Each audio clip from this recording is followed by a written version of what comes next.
This is one of the most talked about bands on the planet. I think I'm gonna get together with them. I'm gonna be making this rock doc. I do have a brother, but he's more of a metalhead. I think he thinks indie rock's pretentious bullshit. Hey everybody, welcome to What the Flick. Ben Mankiewicz, Christy, Lemire, Matt Atchity. I'm Alonso Duralde, and I did not see Mistaken for Strangers, but they did.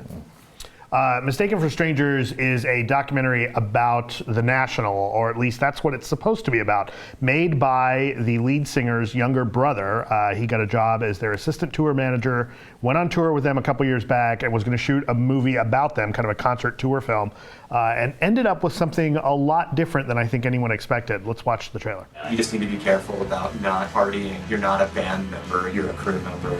Have you done towels? Yes. Water bottles? Yep. Everything's cool? Everything's cool. I need towels and water bottles. Having Matt as my older brother sucks because he's a rock star and I am not. And it has always been that way. I just want to make something good for him as well as myself.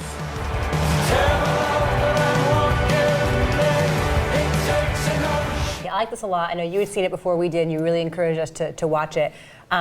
It takes a totally different route into a genre we think we know, right? Yeah. I mean, how many movies have we seen where it's like behind the scenes of somebody's tour or whatever? This is totally different, to the point where I almost thought it was a put on a lot of the time. I almost thought, like, this guy can't be real. The younger brother is so needy and so clueless and like does not take social cues. He feels like a character that Philip Seymour Hoffman would have played and brought a lot of pathos to, right? Because he's just odd and he's awkward and he's needy, and I thought this guy can't be Not real. far off from Scotty in He's Boogie not. Nights. He's not. And he includes so much of his own frailty in this that I thought this has to be kind of a put on, and they're all playing versions of themselves. I didn't think it was a put on. I thought at some point, you pray this guy Tom Berninger, right? Berninger will grow a little, because he is.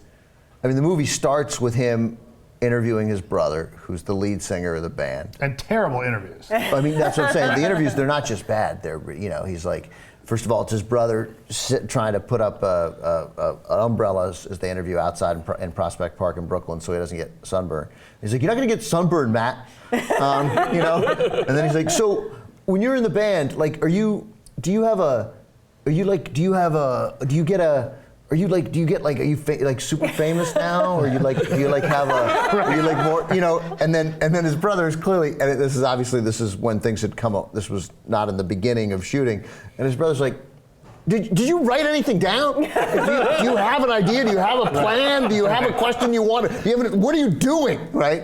And the movie is so much like that. I mean, the guy, he can't get out of his own way, and he has no sense that he's even getting in his way, which has got to be incredibly frustrating on his brother and on the band. Well, he's supposed to be doing his job, and the first rule is you can't drink. And so he's shit-faced every night, right? So there's that. But also, like, guys are trying to hook things up, and he's like, hey, what are you doing down there with this camera? And like, they're like, Tom, get out of my way. So like 10 minutes before the show, he's like, I'm fixing things so the show can start on time. He's so annoying. He's so annoying. And then, like, by the end, is he better? Has he learned anything? I don't know.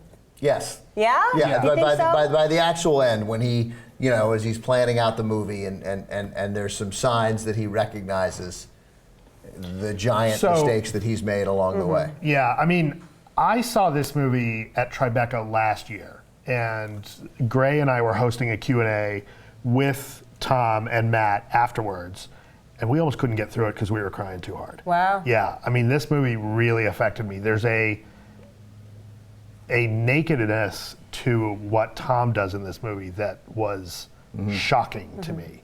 At the point in the movie where he has the initial screening, and things go badly, and not the least of which are because, like, as he's been doing, he forgets to check in on things. He goes home and cries for half an hour, and he talks about that with, at one point in the backyard with his brother, and his brother's laughing at him, but he turned on the camera the night before, and his brother's laughing at him for turning on the camera when he was crying. But that he has the presence of mind to do that, and it's, now I've had the opportunity to meet him a couple of times, and I think it's for real. He's that guy. Yeah, like he is that guy. And I got that. I believe they that, pivot into, he makes this movie that ends up being more about the relationship between the brothers and the family. And it's not really about the band at all. It's really about the dynamic between these two brothers and what it's like living in the shadow of a brother who is a rock star. Literally. Like, At one point, he's interviewing one of the guitarists, and the band, ironically, is made up. The National is made up of Matt and then 2 sets of brothers. right. And there's that early interview where Matt's on the radio. That radio interview is like, well, you're the one guy in the band without a brother. He's like, no, actually, I do have a brother. Right, I do have a But he brother. hesitates when he says that. He's a little sheepish to Yeah. admit that, and then the brother comes in the room with him. So there you Yeah, go. that which is why the rest, you would imagine the rest of the band was like, no, you can bring your brother, or this band is about Right. brothers. We Yeah. can't. It's a band of brothers. Literally. Right, it's a It band. is, yes. Right, it is. So, Sorry. But like there's a moment when he's interviewing one of the other bandmen, one of the guitarists, and clearly they had told the guy, come on over to interview because we want to talk about you and the band. And then all he does is ask him about his brother.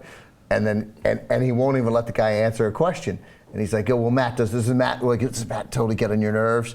And the guy, the guitarist, is thoughtful, and he's like, well, you guys have a dynamic here that is like just never going to change. Like he's the golden boy, and you're never going to win, and and then the guy can't even get an answer, and he's like, Matt just totally steamrolls you, doesn't he? Just steamrolls you, just talks right over you, And the guy's like, so I don't know. I just thought it was a lot. There was a lot of truth there. I didn't feel put on at all. Okay, but if you're a fan of this band, I'd never heard of them. I have heard of them, but I didn't really know their music. I know that they are huge. Yeah, they're clearly very good. I still listen to the First Wave channel in my car. A lot of Depeche Mode. But They're in the Depeche Mode. You see some clips though. You see some not entire songs. If you're a fan of the National, this is not what you necessarily think it's going to be. Nobody ever plays whole songs in concert films anymore. Stop making sense. Well, no, but that was 30 years only ago. Jonathan Demme movies. But Katy Perry, Justin Bieber, all the One Direction, right. nobody ever plays a whole song.